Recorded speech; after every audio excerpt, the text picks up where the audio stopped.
Hello everyone, সকলকে জানাই শুভ Deepavali. Guys, আজকে আমরা সকলে মিলে গেছিলাম ঠাকুর দেখতে। এই যে আমার দুই সখী আর সখার সাথে, মানে দাদু দিদাদের সাথে। তো প্রথমেই আমরা গিয়ে দাঁড়িয়ে পড়েছিলাম একটা লম্বা লাইনে ভূত প্যান্ডেল দেখার জন্য, যেখানে ভেতরে ভূত আছে। যাই হোক, এই যে গাইস, এই হচ্ছে ভূত কবরস্থান, মানে ভূতের প্যান্ডেল।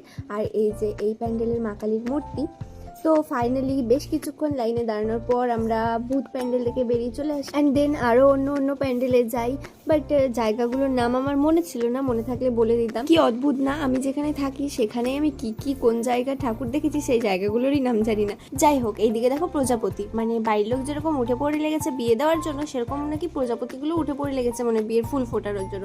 বাড়িতেও পিছনে পিছনে ঘুরে বেড়াই, আবার এখানে প্যান্ডেলও নাকি আমি প্রজাপতি দেখতে পাচ্ছি। কি যে করি। এইদিকে দেখো, আমরা তারপরে চলে আসি একটা রাজবাড়ির মতো প্যান্ডেলে, মানে মনে ছিল রাজবাড়িতে ঢুকে গেছি। এটা আই থিঙ্ক দয়ানন্দর প্যান্ডেল আমাদের এখানে। তো এখানে ছোট্ট মতো একটা মেলা হয়েছিল, মেলায় সেরকম ঘোরাঘুরি না করে আমরা চলে গেছিলাম খেতে। অনেকক্ষণ ধরে কিছু খাইনি, খিদেও পাচ্ছিল। তো আমরা এখানে খেয়েছিলাম পাপড়ি চাট প্রথমে, তারপরে আমি খেয়েছিলাম ফুচকা খাওয়ার পর আমরা চলে যাই চপের দোকানে। এখান থেকে 2 রকমের চপ নিয়ে বাড়ি চলে আসি। আর বাড়ি এসেও আমি খেয়েছিলাম পোলাও আর আলুর দম। বাড়িতে বানানো নয়, কিন্তু মা কালীর প্রসাদ, মানে মা কালীর প্যান্ডেলে খাওয়ানো হচ্ছিল। দিদা গিয়েছিল, ওই জন্য বাড়িতে নিয়ে এসেছিল। আর গাইস, এই বছর দুর্গাপুজোতে আমি একটা দিনও কোথাও বেরোইনি। আমি কি এরকম একাই আছি, নাকি তোমাদের মধ্যেও কেউ আছে যে দুর্গাপুজোতে বেরোয়নি? একটু কমেন্ট করে জানাও তো।